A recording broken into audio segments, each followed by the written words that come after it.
The key turns in the lock, but the door doesn't open. I stand on my own front porch, confused, trying the key again with more pressure. Still nothing. The lock has been changed. From inside, I hear footsteps, then my sister's voice, calm and distant. She's here. Not a greeting. An announcement. Like I'm a delivery that finally arrived. The door opens, and she stands there with her arms folded across her chest, blocking the entrance instead of welcoming me in. Behind her, I can see my mother in the kitchen, wiping the counter in slow circles, not looking up. My father sits at the dining table with papers spread in front of him, reading something like it's a grocery list. That's when I realized this wasn't going to be a conversation. This was a decision already made, and I wasn't invited to make it. My father clears his throat without looking at me and says in that careful, measured tone he uses when he's practiced something, "Gladys, we've been discussing your situation, and we think it's time for you to transition out." Transition out. The words hang in the air like they are supposed to mean something gentle, something natural. My mother finally stops wiping the counter and nods, still not meeting my eyes, like this was discussed weeks ago and everyone agreed except me. My sister steps aside just enough to let me into my own house, and I walk past her into the living room where I've lived for 3 years. My stomach drops as I understand what's happening, but my face stays calm. Years of working in customer service taught me how to keep my expression neutral even when everything inside is screaming. They think calm means weak. They think I'll just accept this. I stand in the hallway with my shoes still on, purse clutched in my hand, looking at these 3 people who share my blood and my history. My father shuffles his papers. My mother returns to wiping surfaces that are already clean. My sister leans against the doorframe like a security guard, making sure I don't cause trouble. This is the moment it really hits me, the full weight of what's happening. I trusted my family with my home. I let them into my space, into my finances, into my life. And they used it to push me out. Not with violence or shouting, but with quiet meetings and change locks and practice speeches about transitions. They did this carefully, methodically, like a business closing down an unprofitable branch. And somehow, that makes it worse. My name is Gladys Montgomery.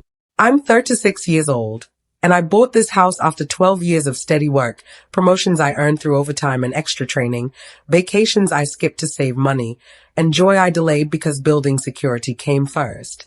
This 3-bedroom house in a quiet neighborhood represents every sacrifice I made to create something stable and permanent. When my family said they needed help 2 years ago, when they asked if they could stay here temporarily while they sorted out their finances, I said yes without hesitation. They were my family. Of course I would help. They moved in gradually, first just for a few weeks, then a few months, then indefinitely.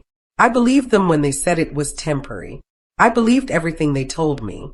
About a year ago, my father asked if they could use my home as reassurance for a loan they needed. He called it collateral, something to show the bank they had stability and assets behind them. "It's just paperwork," my mother assured me over coffee one morning, her hand on mine like we were discussing something small and insignificant. "No real risk to you, sweetheart. We just need to show the bank we're serious." My father added that it would help them qualify for better terms, lower interest rates, the kind of practical considerations that made the request sound reasonable. They promised it was temporary, a formality that would be reversed as soon as the loan was processed and their own finances stabilized. I signed the documents they put in front of me because I trusted them, because they were my family, because paperwork is never just paperwork, but I didn't know that yet. The changes started slowly, so gradually I didn't recognize them as a pattern until much later. Mail stopped arriving in my name. Bills for the house, tax documents, insurance statements, they all disappeared from the usual stack on the whole table.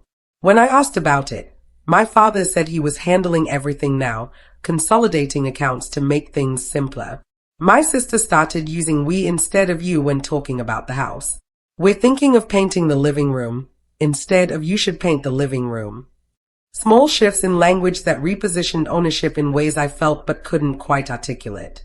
Meetings happened without me. I'd come home from work to find my parents and sister sitting around the dining table with documents spread out, and they'd quickly shuffle everything away when I walked in. Something was shifting, changing beneath the surface. But every time I asked about it, they had reasonable explanations. Then came the first real exclusion. My father mentioned a bank meeting scheduled for a Friday afternoon, something about updating the loan terms. When I said I'd take time off work to attend, he shook his head quickly. That's not necessary, Gladys. Actually, it might be better if you don't come. We don't want to confuse things with too many voices. Confuse things for who? I wanted to ask, but didn't. My mother agreed that it would be simpler if they handled it directly, less complicated for everyone involved. I agreed anyway, telling myself it wasn't important, that they knew what they were doing. But that night, alone in my room, I started keeping records. I wrote down the date of that meeting, the reason they gave for excluding me, the feeling I couldn't shake that something was wrong. I didn't know yet what I'd need those records for, but some instinct told me to document everything from that point forward. New rules appeared that had never existed before. Suddenly, there were quiet hours I was expected to observe, times when I couldn't use certain rooms because someone else needed them.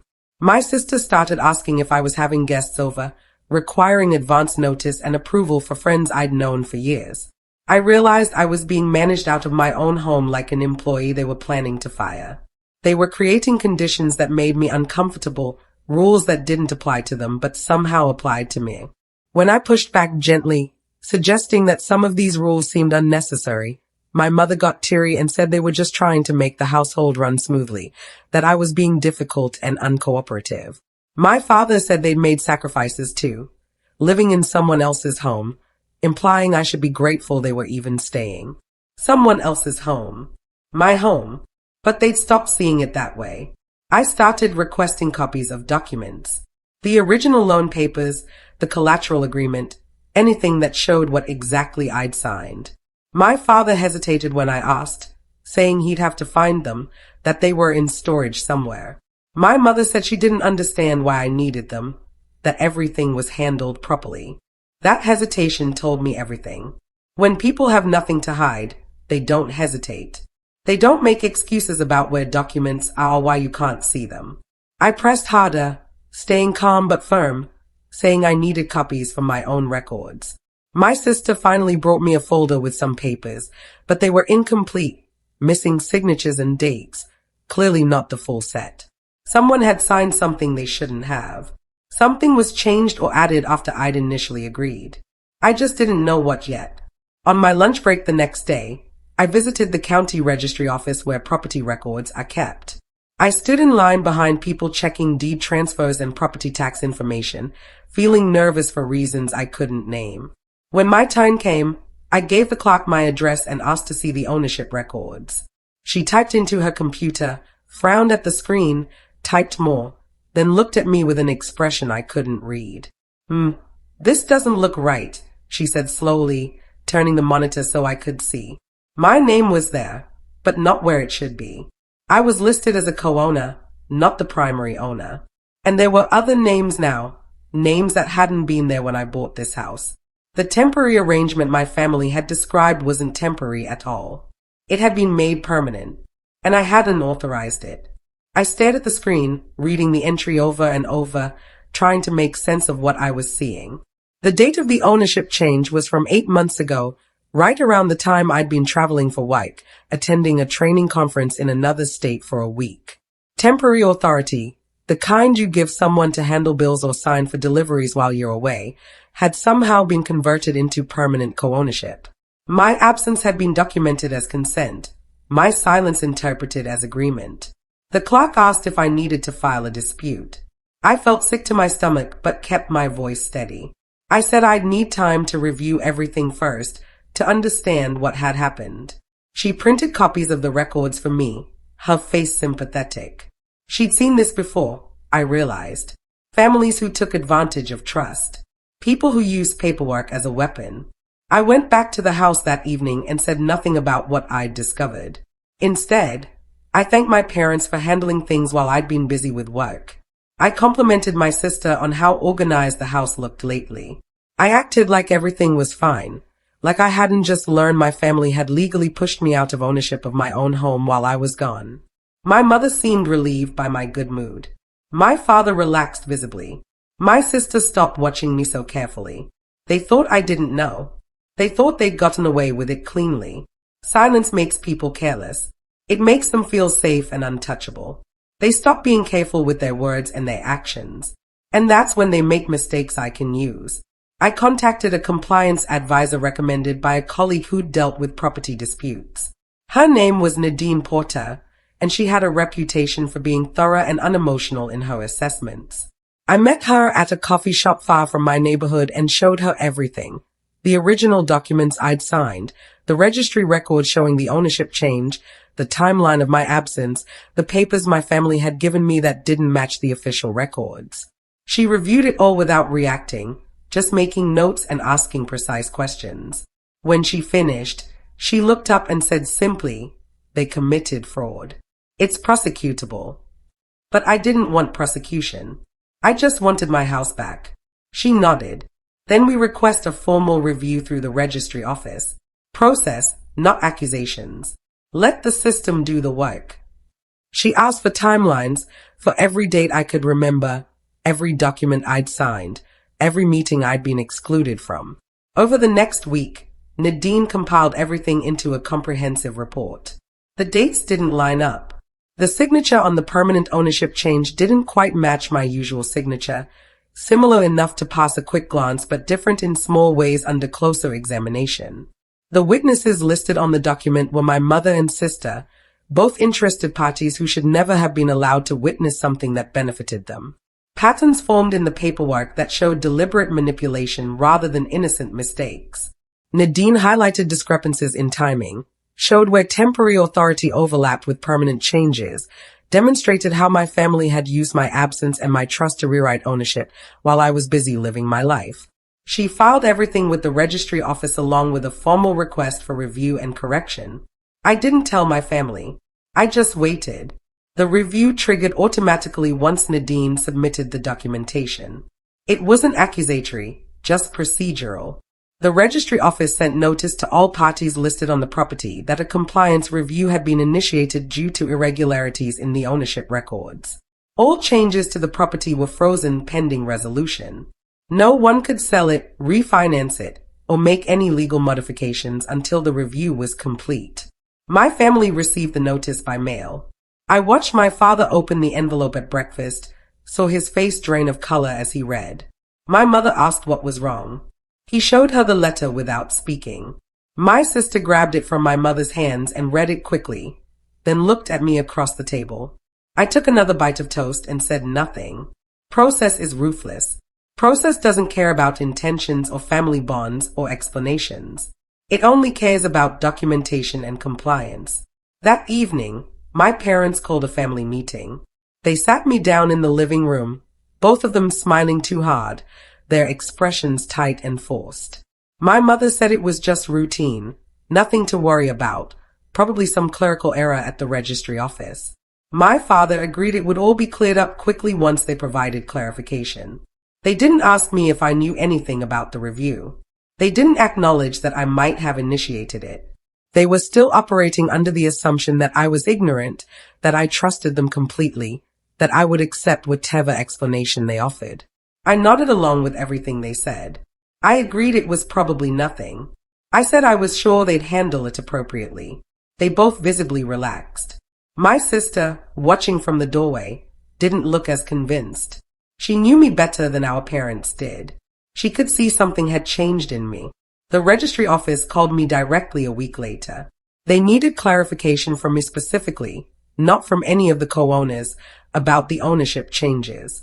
I went to their office on my lunch break again and met with a different clerk, an older woman who'd worked in property records for decades. She asked me to verify each document, to confirm each signature, to explain the timeline from my perspective. For the first time since this began, I spoke completely honestly. Those terms were never approved by me. That signature isn't quite right. I was out of state when that document was allegedly signed. I never authorized permanent co-ownership. I was told this was temporary. The clerk took notes without showing emotion, but when I finished, she said quietly, "We see this more often than we should. Family taking advantage." The room went quiet after I left. My statement was now on official record, contradicting everything my family had claimed.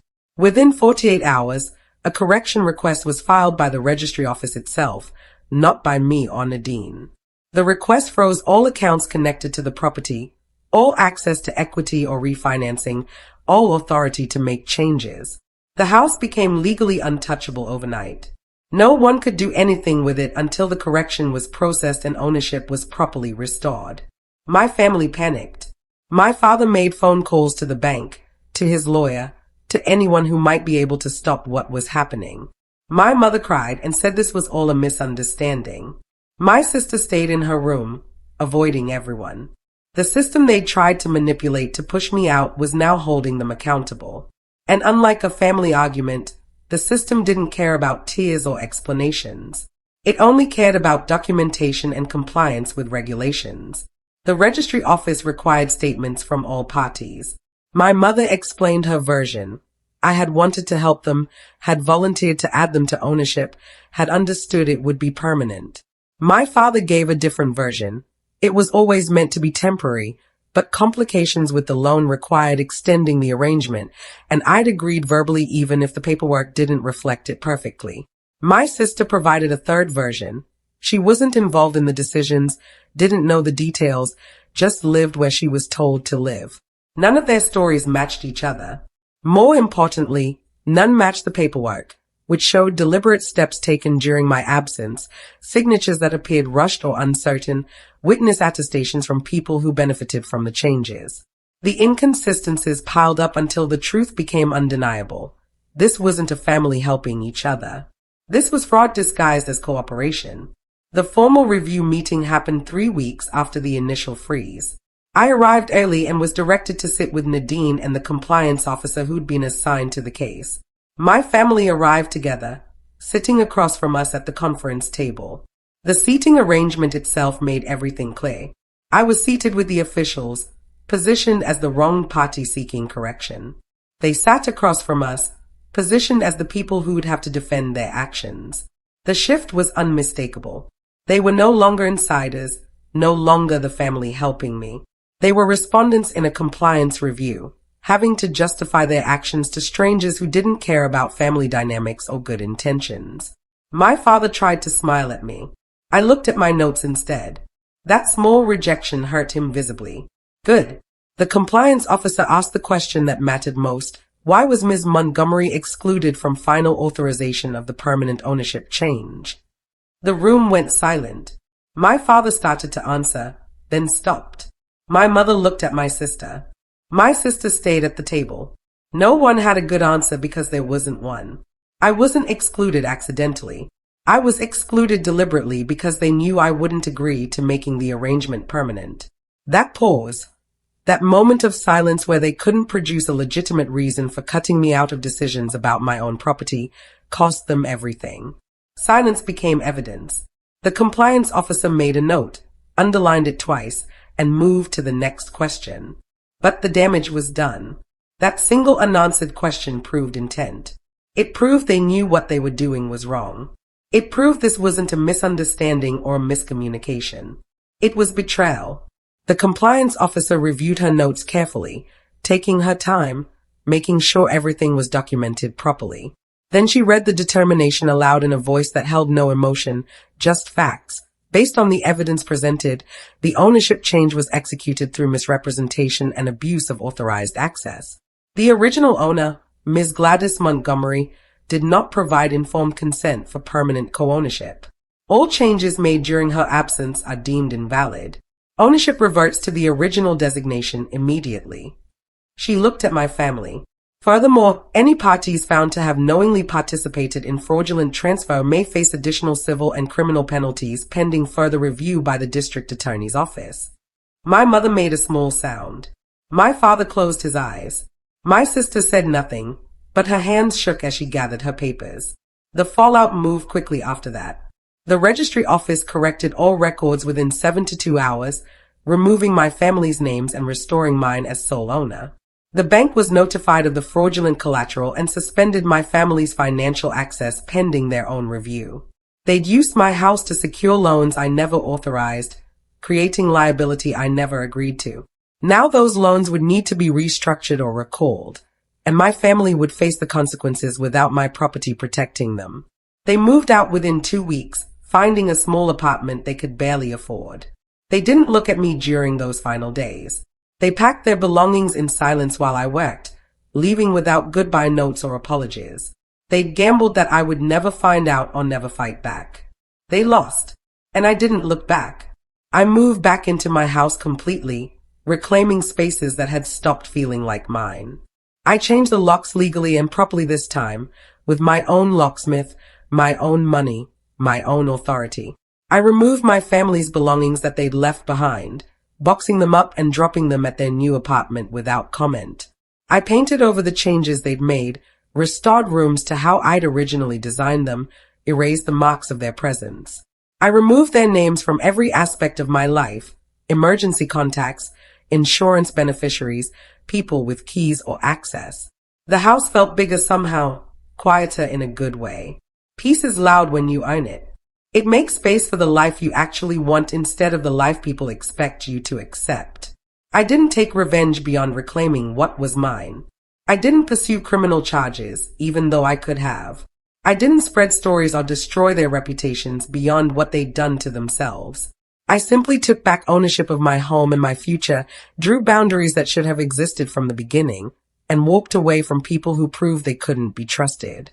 If there's one thing I learned from this entire experience, it's that trust should never cost you your footing. Real family, real relationships, real love shouldn't require your disappearance or your diminishment to exist. And when people show you who they really are through their actions, when they choose their convenience over your dignity, the healthiest response isn't anger or bitterness. It's distance. It's protection. It's knowing your worth doesn't depend on their approval. I own my home completely now. And more importantly, I own myself. No one gets to take that away again.